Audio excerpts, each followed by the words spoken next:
like a Hellcat.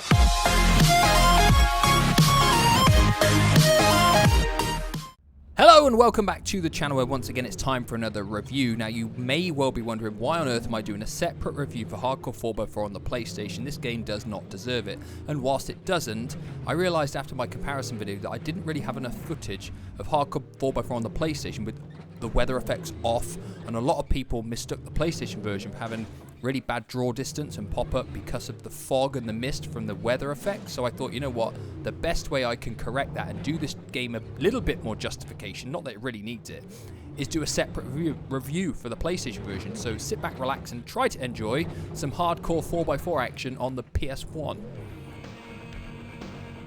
So when the menu comes around, you've got start and options. Heading into options, it's sound effects volume, BGM volume, turning commentary on or off, selecting your language, setting the steering sensitivity, and also checking out the controls. The controls are pretty standard stuff for a PlayStation game. X is accelerate, square is brake, triangle changes the view, circles handbrake. The standard controls for a PlayStation racing game. So heading into the modes of play, you can go on your race options and you can choose between single, championship or time trial races. You can then go into your car selection, Sidewinder, Icebreaker, Bushmaster. We've got several cars to pick from there as well.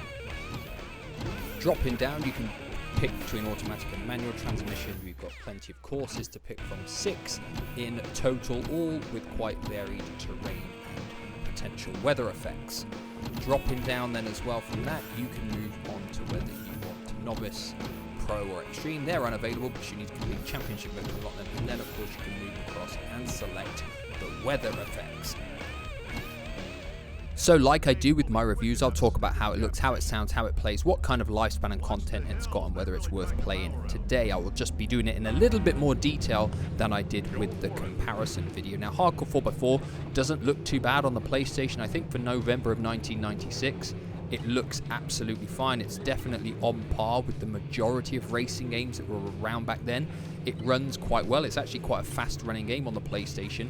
The pop-up isn't too noticeable either. You notice it in places, but because of the course designs going around lots of corners and stuff, it's not really too bad at all, and it's actually not a weakness in any aspect whatsoever. Someone highlighted on the comparison video, oh, it's got pop-up and it's hidden by the mist and stuff. That was actually the weather effects being in play on some of the courses, so that is one of the reasons why I redid the footage showing it running with perfectly fine weather, because all in all it's not a bad looking game in all fairness, and I really wouldn't say the looks are a negative on the PlayStation.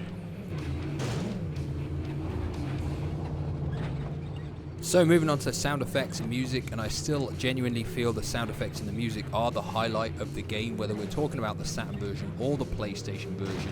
The trucks sound pretty cool when they're bouncing around the courses, smashing around, and the music, whilst it is generic and quite bland rock music, is probably the best aspect of the game. So what I'm going to do is play you a few tracks so you can have a proper listen yourself.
So moving on to the way it plays, and all in all I think Hardcore 4x4 plays relatively well. The trucks handle exactly how I'd expect them to. They're bouncing around the courses. It's quite difficult to control, but that's what I'd expect. You can change the steering sensitivity if you want to. It is quite sensitive to begin with, but again I think that's exactly how one of these trucks would probably handle if I was trying to race it around a course, bouncing around all the bumps and dips and everything in the track. So all in all, I don't think it plays that bad. The problem, like I've said, with the gameplay comes when you have to do the races on championship mode and you've got all of the adverse weather effects, especially if you're in the night time with severe weather. It is the ultimate punishment because you can't see where you're going and you've got terrible weather as well, and it really cripples the game. If all of the races were done in nice, easy to see weather where you could actually see enough of the track ahead of you, it would be okay. It would help you if you had a map overlay as well, but there aren't any of those on the races in this game, so that causes difficulty playing the game when you've got the adverse weather effect. So all in all, whilst it plays okay, controls okay, and it's responsive, the weather effects hinder it regardless of what system you're on, regardless of how well the game actually runs overall on the PlayStation. The weather effects do cripple the gameplay when they are in effect. Better get going. So moving on to content, and you've got championship, time trial and single race. You've got novice difficulty, and then of course you can unlock the harder ones should you win the championship on the previous difficulty, and that will be quite difficult to do. I'm not going to lie, I've not managed to do it, and that's because of the weather effects affecting how I do the races. There are also a couple of other treats on offer. You've got an added mini game of roids, basically like asteroids from a long time ago. If you enter a passcode on the time trial name screen, you can also get the mother truck, which is the best truck on the game, again if you enter another passcode. And if you want some terrible raining frog weather, then yes, you can have that too if you input another passcode on the time trial menu. Of course, there's no two-player, and I highlighted that in my comparison review, and that is the biggest crippler for the game in general, really. No two-player split screen. So there's a bit of content, but whether you really want to play through it all is another question.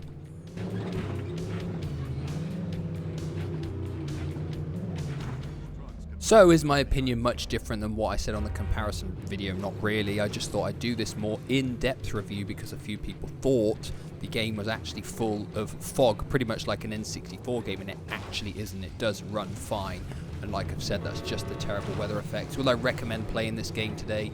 Not really. My opinion's not changed on that. I think when the weather effects are in play, the game's just not enjoyable and it's too difficult.